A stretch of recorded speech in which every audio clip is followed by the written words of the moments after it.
Joined now by Syracuse head coach Gary Gait ahead of the number 3 Syracuse at number 1 Notre Dame game on Saturday on ACC Network at 2 p.m. We'll open it up for questions. Gary, the Kavanaughs are both back for Notre Dame. Just what stands out about both of them and what makes them so difficult to play against? They're just tenacious competitors that just have a drive to want to be great and want to win every single game, and they never take a break, and they put pressure on the defense.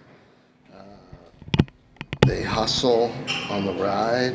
They make opportunities out of nothing. They create turnovers. They're just exceptional players, and that's why they're defending champs.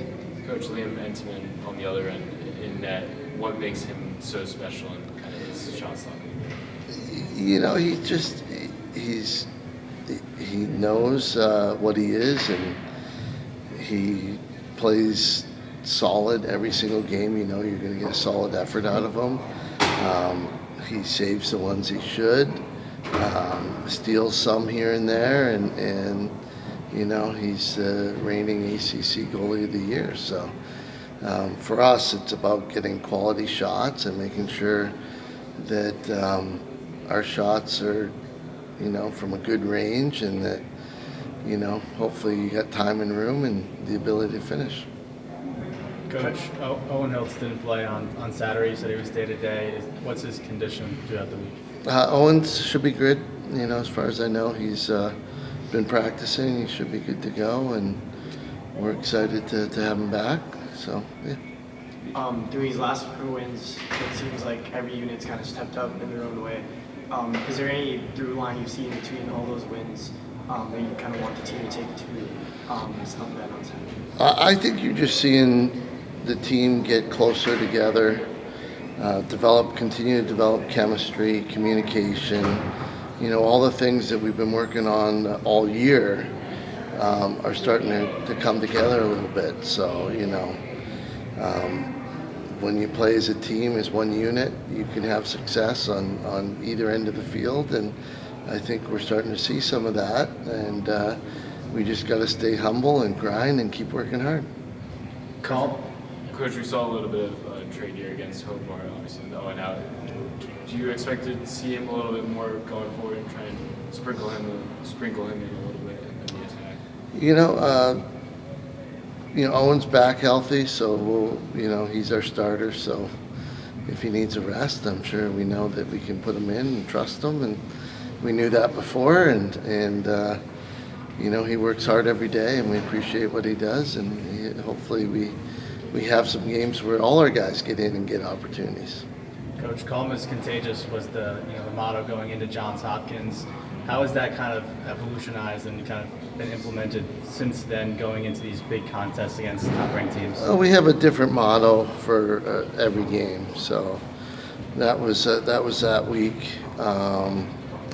You know, the idea is that we learn from it, and then we pick another area we want to focus on, and we learn from that, and hopefully we develop. It's much like practicing our situations. You know, since those early losses in overtime, we've picked different parts of the game in practice, and we work on them and try and make them just become part of our game, so they're not. There's no surprises if we get in a certain situation. We practiced it before. What's the motto this week?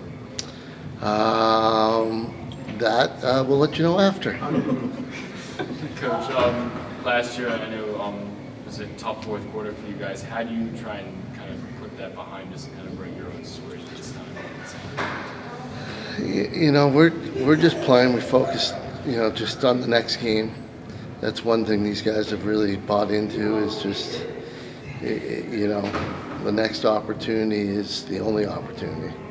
And that's the way we're looking at it. So we're just preparing and going to hopefully give Notre Dame a good game and good competition, and we'll see how it plays out. When you took over this program a few years ago, is this kind of where you had envisioned them being and getting to, and are you surprised at all by how quickly this turnaround has kind of happened? Well, When I took the job, the pressure was on, and this is what I'm supposed to do, I think.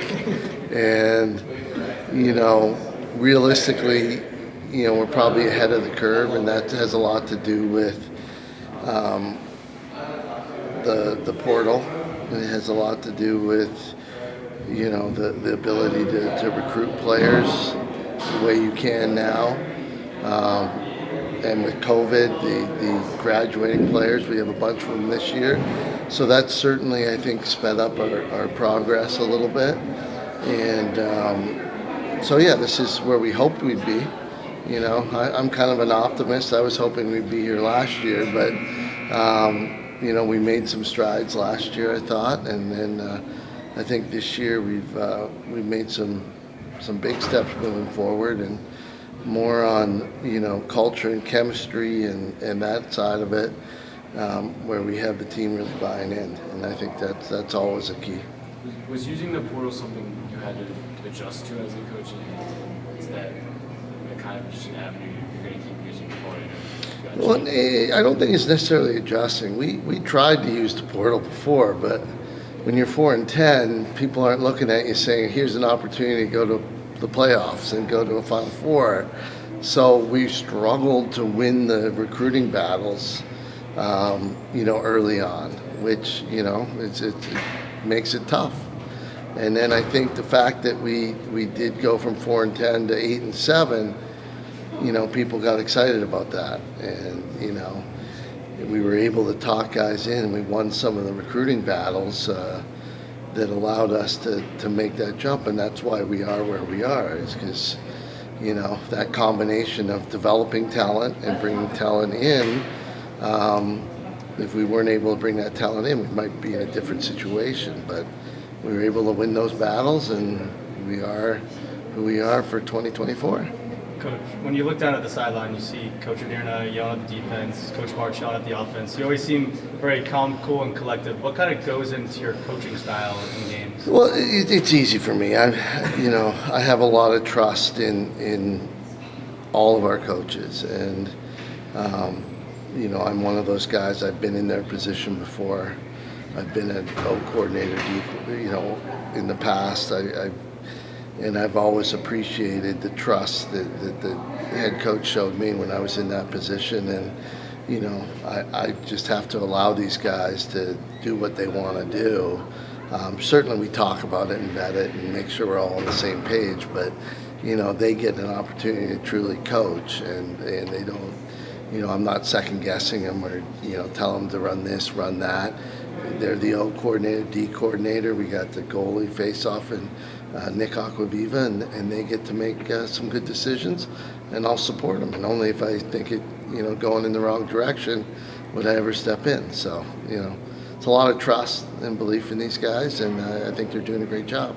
So it's easy for me to be calm because I trust them. They're putting in the right play, making the right call, both on the offense and defense, and it makes it easy. Final question.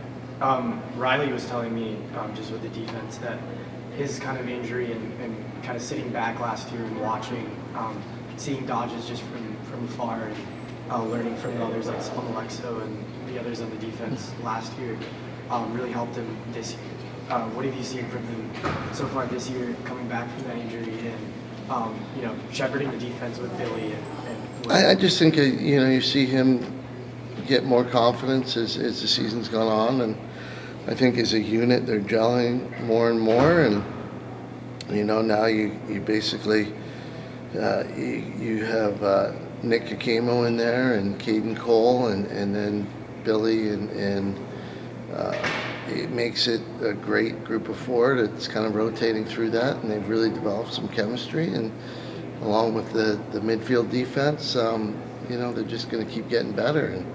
And we're young there still. We bring all those guys back at least for another year, so I think they can continue to get better, which is great.